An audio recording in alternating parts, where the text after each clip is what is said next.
បាទសួស្តីបងប្អូនទាំងអស់គ្នាបាទសូមស្វាគមន៍បងប្អូនសម្រាប់ការចូលមកមើលនៅវីដេអូឃ្លីបរបស់ខ្ញុំថ្ងៃនេះ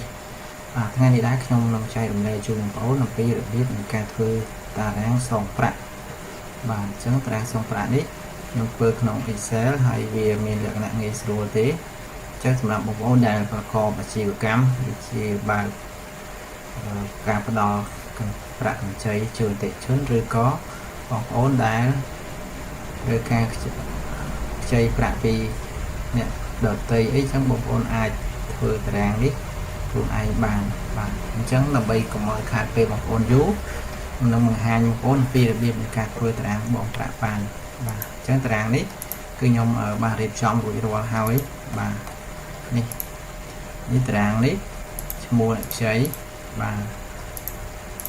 ខ្ញុំបានរៀបចំហើយអញ្ចឹងដើម្បីបានតារាងហ្នឹងគឺដំបូងយើងចូល Excel យើងបើក sheet មួយមកបាទនេះខ្ញុំរៀបចំជូនហើយខ្លះហើយជូនបងប្អូនបាទអញ្ចឹងដើម្បីនេះជាចំនួនខែបងប្អូនណាបាទចំនួនខែនេះថ្ងៃសងប្រាក់ដើមនៅជំពាក់ប្រាក់ដើមត្រូវសងការប្រាក់ត្រូវសងប្រាក់ត្រូវសងសរុបបាទហើយកន្លែងនេះថ្ងៃបើកប្រាក់បងប្អូនដាក់ថ្ងៃណាក៏ប្រហែលថាយើងខ្ចីថ្ងៃទី1ខែ1 2025បាទអញ្ចឹងយើងដាក់យ៉ាងមកហើយអានេះរយៈពេលខ្ចី12ខែការប្រាក់ 3% ក្នុងមួយខែអត្រាការប្រាក់ប្រចាំខែបងប្អូនបាទអញ្ចឹងចំនួនខែគឺយើងបញ្ចូលចំនួនខែមកខែទី1ខែទី2ខែទី3ហើយដើម្បីកុំឲ្យខាតពេកយើងអូសវាមកកន្លែងនេះដល់កន្លែងនេះយើងអូសមកបាទយើងអូសវាដល់ក្រោមមកបាទរយៈពេលខ្ចីចំនួនខែយើងគឺ12ខែបាទហើយថ្ងៃសងប្រាក់មកយើងខ្ចីថ្ងៃទី1ខែ1 2025អញ្ចឹងរយៈមួយខែយើងត្រូវសងគេម្ដងអញ្ចឹងថ្ងៃសងប្រាក់លើកទី1គឺថ្ងៃទី1ខែ2 2025បាទអញ្ចឹងថ្ងៃទី1ខែ2 2025ថ្ងៃសងប្រាក់លើកទី2ថ្ងៃទី1ខែ3 2025អញ្ចឹងមួយខែយើងសងម្ដងហើយដល់កន្លែងនេះហើយយើងអូសវាមកបងប្អូនបាទមកខាតពេលយើងអូសវាមកបាទអញ្ចឹងនេះថ្ងៃសងប្រាក់ថ្ងៃទី1ខែ2ទី1ខែ3ទី1ខែ4មកបាទនេះចុះកន្លែងនេះប្រាក់ដើមវាជំពាក់អញ្ចឹងខែទី1គឺយើងនៅប្រាក់ជំពាក់ប្រាក់ដើមគេមក$1000អញ្ចឹងយើងកន្លែងនេះយើងដាក់$1000មកបាទអញ្ចឹងប្រាក់ដើមយើងនៅជំពាក់ថ្ងៃទីខែទី1នេះយើងប្រាក់ដើមនៅជំពាក់$1000អញ្ចឹងនេះប្រាក់ដើមត្រូវសងអញ្ចឹងប្រាក់ដើមត្រូវសងគឺយកប្រាក់ដើមទាំងអស់ចែករយៈពេល12ខែបាទអញ្ចឹងយើងខ្ចី12ខែអញ្ចឹងប្រាក់ដើមយើង$1000អញ្ចឹងយើងចែកនឹង12បាទចែកនឹង12ខែបាទអញ្ចឹងប្រាក់ដើមដែលយើងត្រូវសងក្នុងខែទី1គឺ$83អញ្ចឹងប្រាក់ដើមគឺយើងសងរំលោះដើមថេបងប្អូនណាបាទដើមថេហើយកន្លែងនេះយើងដាក់ F4 មកដើម្បីឲ្យវិចកុំឲ្យវា error អីបងប្អូនបាទអញ្ចឹងយើងអូសវាមក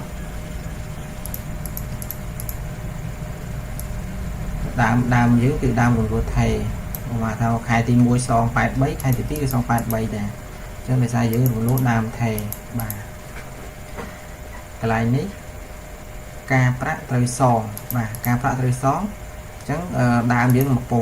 អញ្ចឹងយើងការប្រាក់ 3% ក្នុងមួយខែអញ្ចឹងយើងយកប្រាក់ដើម1000ហ្នឹង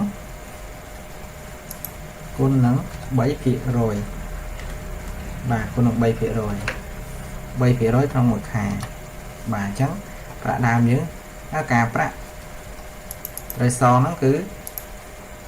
$3 $30អញ្ចឹងយើងដាក់ F4 មួយមកឲ្យវា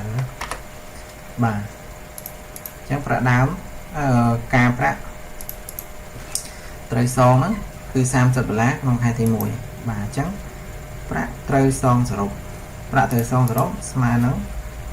ប្រាក់ដើមត្រូវសងក្នុងខែទី1បូកនឹងការប្រាក់ត្រូវសងក្នុងខែទី1ដូចគ្នាបាទអញ្ចឹងយើងស្មើអញ្ចឹងប្រាក់ដើមប្រាក់ត្រូវសងសរុបក្នុងខែទី1គឺ$113បាទ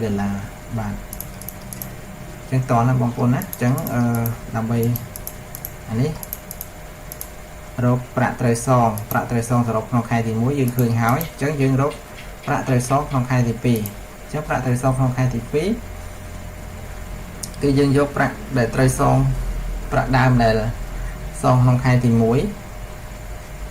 ប្រាក់ដើមសរុបប្រាក់ដើមដែលយើងនៅយើងខ្ចីហ្នឹងដកជាមួយនឹងប្រាក់ដើមដែលយើងបានសងក្នុងខែទី1ហើយអញ្ចឹងមានន័យយើងយក1000នេះដកជាមួយនឹង$83.83បាទអញ្ចឹងប្រាក់ដើមដែលយើងនៅចំពាក់គេក្នុងខែទី2ហ្នឹងដោយសារយើងសងក្នុងខែទី1ហើយអស់$83ហើយអញ្ចឹងយើងនៅសងតែ$916.67ទេបាទអញ្ចឹងយើងរកការប្រាក់ក្នុងការប្រាក់ត្រូវសងក្នុងខែទី2បាទអញ្ចឹងការប្រាក់ក្នុងត្រូវសងក្នុងខែទី2គឺយើងធ្វើដូចទី1ដែរក្នុងខែទី1ដែរគឺយើងយកប្រាក់ដើមដែលយើងនៅចំពាក់ក្នុងខែទី2ហ្នឹងយើងគុណនឹង3%បាទនេះយើងឃើញ$27 $27កន្លះអញ្ចឹងសម្រាប់ការប្រាក់ដែលត្រូវសងក្នុងខែទី2នេះបងប្អូនណាខែទី2ហ្នឹងគឺយើង$27កន្លះអញ្ចឹងប្រាក់ត្រូវសងសរុបក្នុងខែទី2អញ្ចឹងក្នុងខែទី2យើងយកប្រាក់ដើមត្រូវសងក្នុងខែទី2បូកជាមួយនឹងការប្រាក់ត្រូវសងក្នុងខែទី2ដូចគ្នាបាទអញ្ចឹងយើងប្រាក់ដែលយើងត្រូវសងសរុបក្នុងខែទី2នេះគឺ$110.83បាទអញ្ចឹងកន្លែងនេះដើម្បីកុំឲ្យខាតពេលយើងច្រើនអញ្ចឹងបងប្អូនអាចអូសវាយកមកចុចបញ្ជាប់មកយើងអូសវាមកបាទនេះបងប្អូនណាបាទអញ្ចឹងអានេះប្រាក់យើងនៅចំពាក់យើងវានឹងថយរហូតបាទហើយការប្រាក់ដើម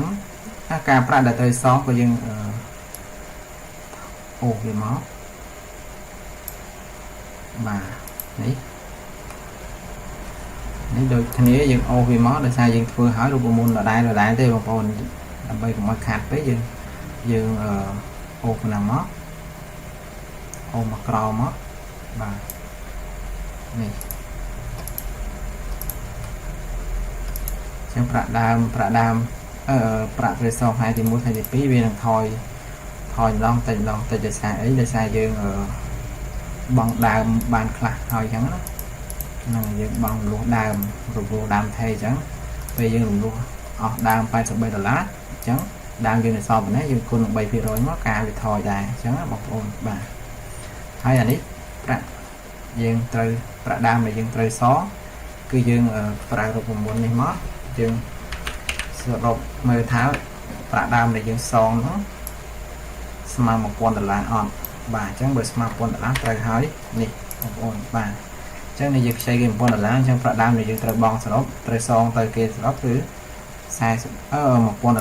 អូនជាស្រ័យនេះការប្រាក់ត្រូវសងសរុបគឺយើងចុចសាំតែមកបាទចុចឡើងនេះមកហើយយើង enter បាទនេះបងប្អូនបាទអញ្ចឹងការប្រាក់ដែលយើងត្រូវសងសរុប$195អញ្ចឹងប្រាក់ដែលត្រូវសងទាំងដើមទាំងការហ្នឹងគឺ$195$1195បាទនេះរបៀបនៃធ្វើតារាងបងប្រាក់ហ្នឹងគឺមានតែប៉ុណ្្នឹងទេរៀងស្រួលដែរទេបងប្អូនណាបាទអញ្ចឹងវីដេអូហ្នឹងគឺមានតែប៉ុណ្្នឹងទេបងប្អូនអញ្ចឹងអរគុណច្រើនបងប្អូនសម្រាប់ការចូលមើលនៅវីដេអូរបស់ខ្ញុំនេះហើយអញ្ចឹងសូមសំណូមពរបងប្អូនជួយ Subscribe នៅ Channel របស់ខ្ញុំបានម្នាក់មួយផងបាទអញ្ចឹងសូមអរគុណសូមជម្រាបលាជួបគ្នានៅវីដេអូក្រោយទៀត